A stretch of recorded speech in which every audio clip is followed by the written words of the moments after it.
قليلة لذاتها والموت فيها هادم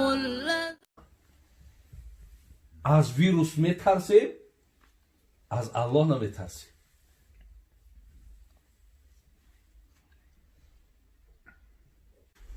از سوره مبارکه لقمان، سوره مبارکه لقمان است، از آیت‌های 17 و 18 و 19 سه آیت از سوره مبارکه لقمان. لقمان برادر عزیز با گفتی قاضی بیضاوی صاحب تفسیر میگه این فرزندی همو باعورا بود، نام پدرشون باعور بود است و خواهرزاده ای میگه حضرت ایوب است. این میگه انا خواهرزاده ای حضرت ایوب است، میگه همین لقمان. عمر دراز دیده است، از آن جمله حتی میگه تعلیمات نزد حضرت داوود علیه السلام گرفته است. اکو برادرای عزیز، در این سه آیت از بس که فرزندش شینانده و در رو بر روی فرزندش اگر امر معروف و نهی منکر یک تا حساب کنیم، 7 نصیحت بهترین برای بچهش گوشزد کردگی. اگر امر معروف علاهیده بگیریم، نهی منکر علاهیده، 8 نصیحت در یک نشستن برای بچهش گوشزد کرد. برادرو، چی یک نشستی با برکتی بود، چی یک مصلحت و نصیحت زیبایی بود که تصور کنیم که الله را خوش آمد. الله را خوش آمد که لقمان چی فرزندش دلالت های زیبا کرد و دوست داشت که امت آخر الزمان پیامبرش یعنی محمد صلی الله علیه و سلم هم فرزندکار شینانده آن سخنی را که حضرت به فرزندش گفت اینها هم به فرزنداشون بگن. برای همین این مردک عصر حضرت داوود سخنهاش گرفت آورد در پیامبر ما که امتهای تو از همین مصلحت‌های همین آدم استفاده برای بسیار خیر زیاد می‌بیند. برای همین قرآن میگه ولقد آتینا لقمان الحکمه. اکثر مفسرین میگه لقمان پیغمبر نبود مگر دانشمند بود، بسیار دانشمند بود، بسیار آدمی با حکمت بود، سیاه پوست بود است. اصلا میگه حیاتش میگه یا منطقه زیستش همین مصر بود است. اکه برادرها فرزندش چی گفت که خدای مهربان خوش آمد و در قرآن مقصد برای ماها اشاره کرد که یاد بگیرین طریقی نصیحت کردن و طریقی مقصد مصلحت دادن به فرزنده. یکم یا بنیه اقیم الصلات. یا بنیه به معنای بچه‌کی من، عزیزی من، جان دلی من. خب مراجعت بینده چقدر، ولی من گوگو یکی همی اگون تاکتون سیاست کنیم بچه‌تون همین چیز مقصد ندارد ده خیر. چقدر معامله خوب برای فرزند کندر کنه. فرزند با گپی خوب انشاءالله تیز پای اویه که سیاست میکنی و از اویه که حقارت میکنی سخنی نیک برای فرزند بسیار مؤثره. ولی من در دوام ممکن اگر یکی امکان شد من برای شما بگم چخیلی که نمی موعظه را ملایمش تأثیر میکنه. قرآن میگه درشت داد زدنش هیچ منفعت نداره. برای همین نگاه که بچه اکی من، عزیزی دلی من، فرزندی جان، اقیم صلات. بچه مصلحتم همینه که انا تو باید که نمازات ادا کنی، تو باید پایبند نماز باشی. برادرای عزیز، پیامبر نازنین ما هم ماها را گفته است که فرزنداتون زمان 7 ساله شد پایبند نمازشون کنی. امروز یک چی خواندم در فیسبوک، خیلی گپی معقول به معنای که چی گفتن؟ گفتن یک ویروس آمده است امروز در روی دنیا. اگر گویند که تمام چهره‌تا، تمام گردن‌هاتا محکم کن که ویروس تاثیر میکنه، تمام چشم و روی و همه اندامش میپشونه، ولی الله میگه که سر رو و گردن تا بپشون، ایده نمیپشونه. الله مهربان اشاره میکنه سرهاتون، گردنهاتون، دستهاتون، بدنهاتون همه پوشیده باشه. بین خطاب الله را بین. این سخن در قسمتی از آدما تاثیرش گذاشته است، قسمت نه. لیکن حاضر اگر اعلان شود که همین ویروس آمده است، چشمها، سرها، گردنها همه اعضا پوشیده باشه، همه میپوشونه. از ویروس میترسید، از الله نمیترسید.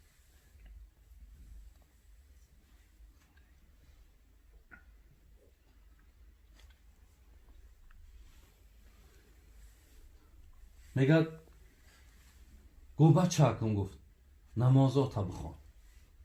برادر عزیز، یعنی شما همین چیزا گوش کردین، همین را شما به خطون بگیرین. بچه کشنوندی بچه جان، من همه خدمت ها را در حقت میکنم.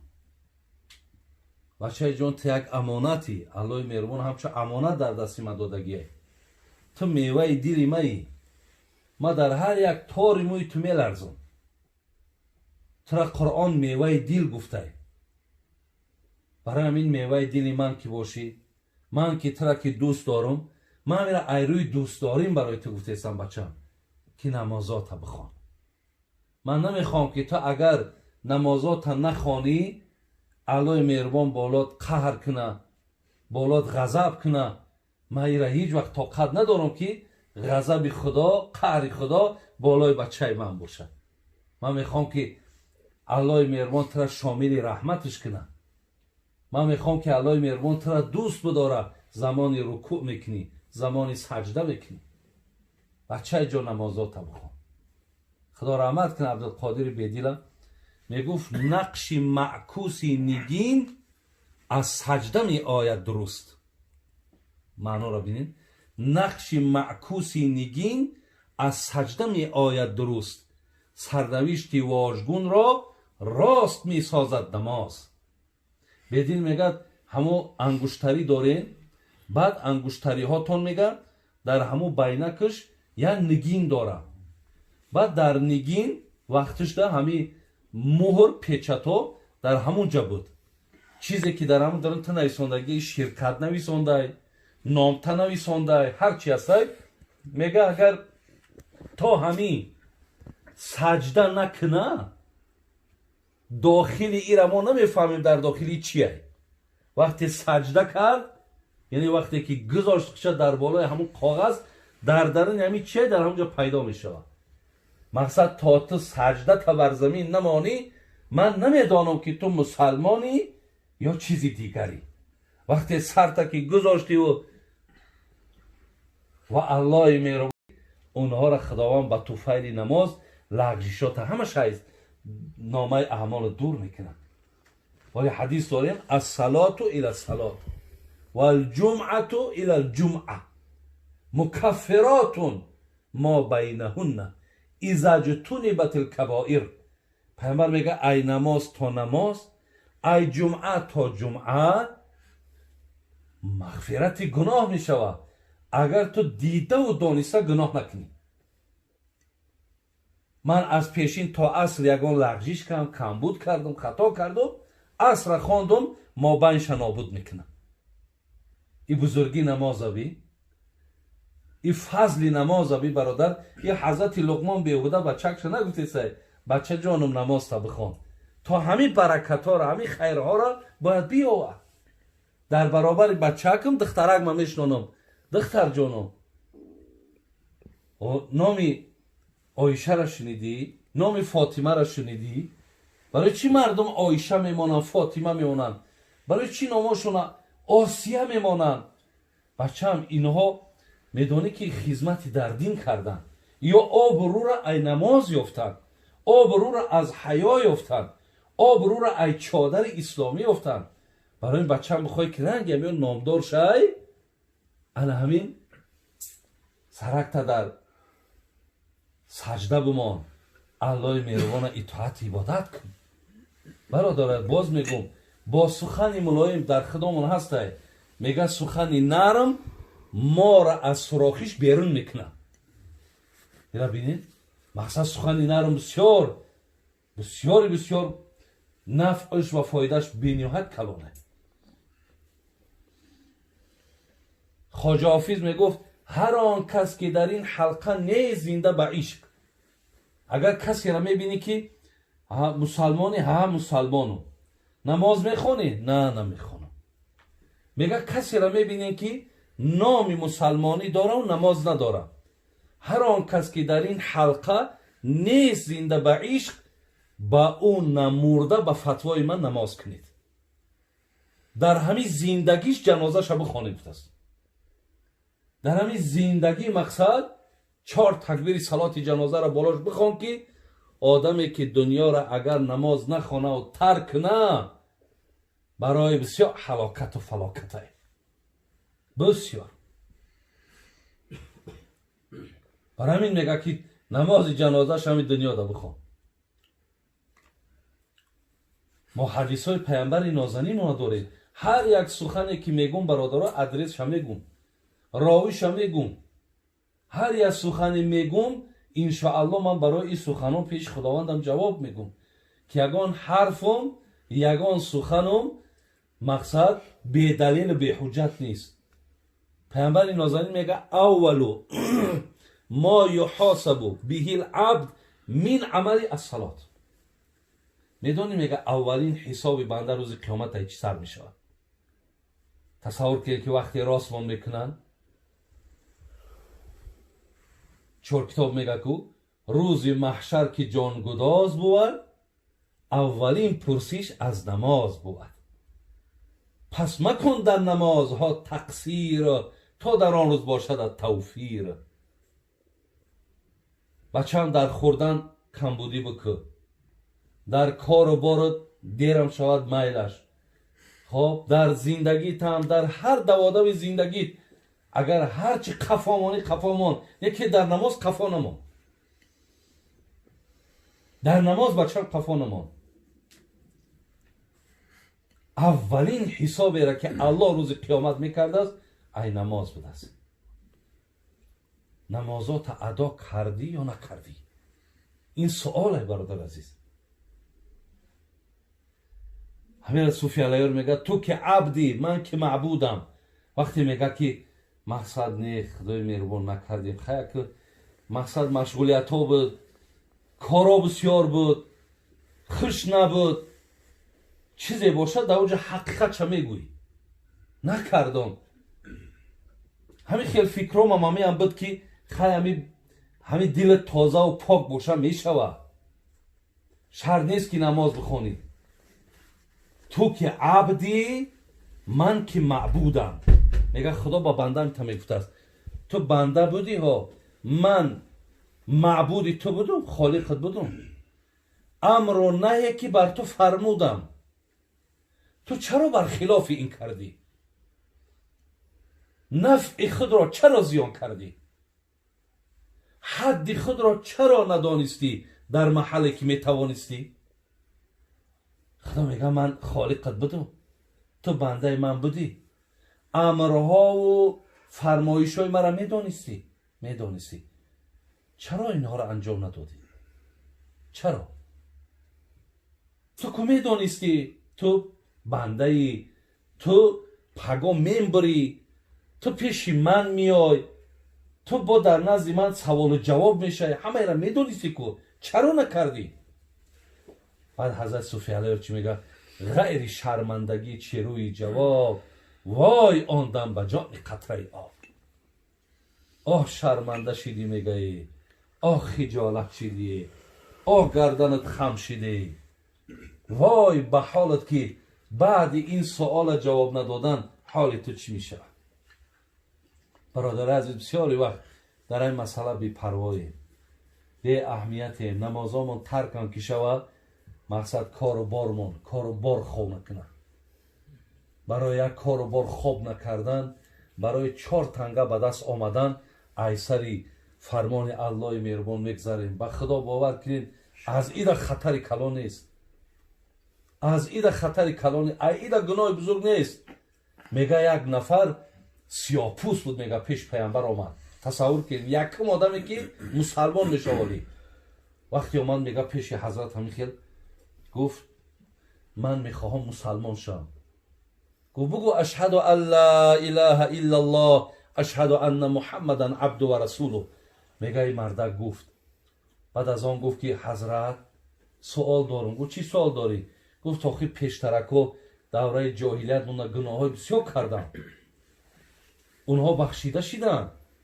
پیامبر گفت که همین کلمه زیبایی را که گفتی گناهات همه را از بین برد. میگه خرسان شد، پشت گردان میگه و رفت، بگشت آمد. برادر عزیز گفت حضرت یک چیز دیگر بود در دلم آمد، ولی بین یگان صحبت نشنیده سالی، همون گناهایی که من پیشتر کرده بودم همونها را خدا دیدگیه. میگه پیامبر گشت گفت علم یعلم بان الله یرا. خدا میگه آیا نمیدانیم که شما هر گناهی که کنین من میبینم تان؟ هیچ وقت مقصد این نظری من دور نیستیم، من حالت گناه تا دیدیستم. میگه وقتی ای را گفت، میگه همین مردان میگه یا آه کشید، یا آه سر کشید. میگه و اصحابش در کتاب حکایت صحابه میگذاره، میگه هم تراس با همین چهرش خطی رفت، میگه همون زدن برابر، میگه گردوندنش کیها جونش برو. ای ترسکی گناهایی که من پیشتر کرده بودم الله اونها را دیده بود است. من خجالتم که خدا گناههای مرا دید. ما دیده و دانسته برای 4 تنگه‌ای که برادرای عزیز هیچ نفعی نداره، به خدا قسم برکت هم نداره. همین صوفی علیه را خدا رحمت کنه، میگه وقتی در خانه قبر میمونن تون، بعد چیکار میکنه؟ بعد میگه همون جان، همین روحی که در بدن من بود، بعد همو به سوی من میگفت است این که میخستی و میخفتی زن و فرزند و مال میگفتی، بی وفا بوده است مال و جفت، نزد مولای خود چی خواهی گفت؟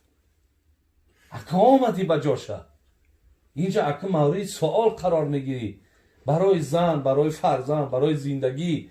مقصد ایسری همه فرمودهای خدا گذشتی، اکا اینجا جای جواب آمد، چیکار میکنی؟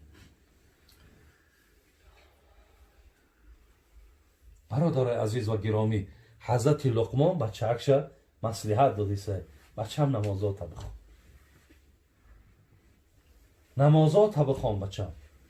بگه مولا ای پولای خراجاتات او دیپلمای گرفتگی دیگه با موقعیت نمیشه، زیرا وای قیمت و قدر پدر نمیدونه.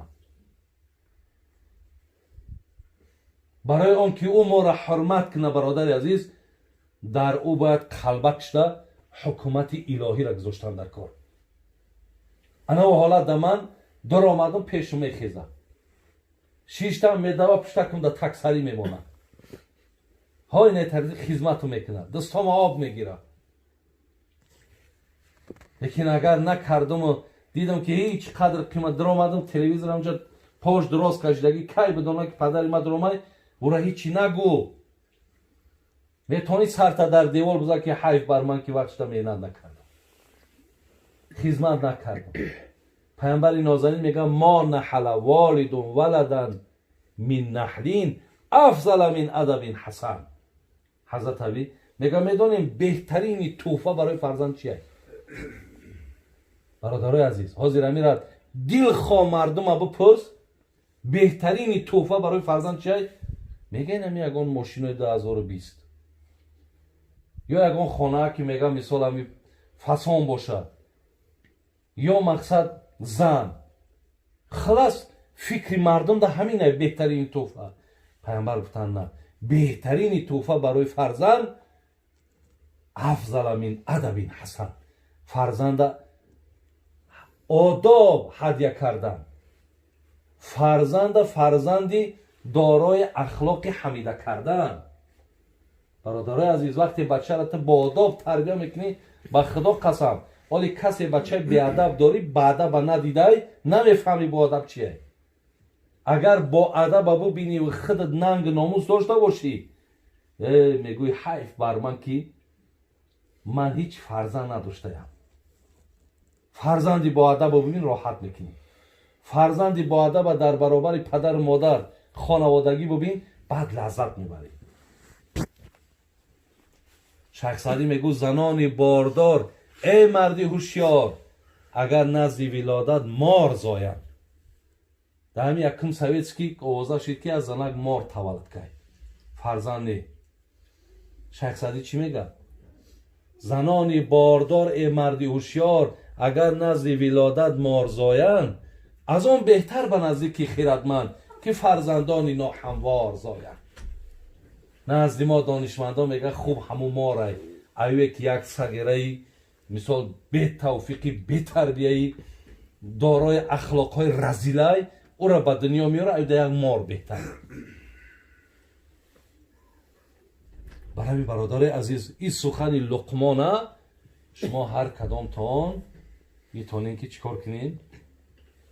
دستور عملی حیاتیتون قرار دین. بچه ها را بشنونین، خانواده را بشنونین، این مصلحت بتین. این دلسوزی تو نسبت فرزندت. دیگر اینکه این الله سائل کل راع اما استرعاه حفظا ضیعه. دویم مسئولیت پدر و مادر نمیه. پیامبر میگه روز قیامت خدا میپرسد همون حقهایی که بر ذمه فرزند داشتی ادا کردی یا نکردی؟ زیر لحاظ برادرها این مسئولیت هم هست، دلسوزی هم هست. این حضرت چکل بچم نمازات بخوان، الله را عبادت کن، خدا را کاری کن که از خودت راضی کن. برای چی همین شیخ سعدی را خدا رحمت کنه میگه وامش مده که او به نماز است. یا آدم اگر نمازاش نخونه و بیا بگه برادر عزیز 1000 سومانی قرضم نمیتی، میگه نتیش. وامش مده که او به نماز است، گرچه دهنش زفاقه باز است. او قرض خدا نمیگذارد، او فرض خدا نمیگذارد، از قرض تو نیز غم ندارد. او فرض الهی اینقدر مهمه، او را اطاعت نمیکنه و همین پروای برگرداندن ما 1000 سومی تو دارم. از جای مهم نمیترسه، ای همین قرضی تو را پرداختن و نپرداختنش میترسه.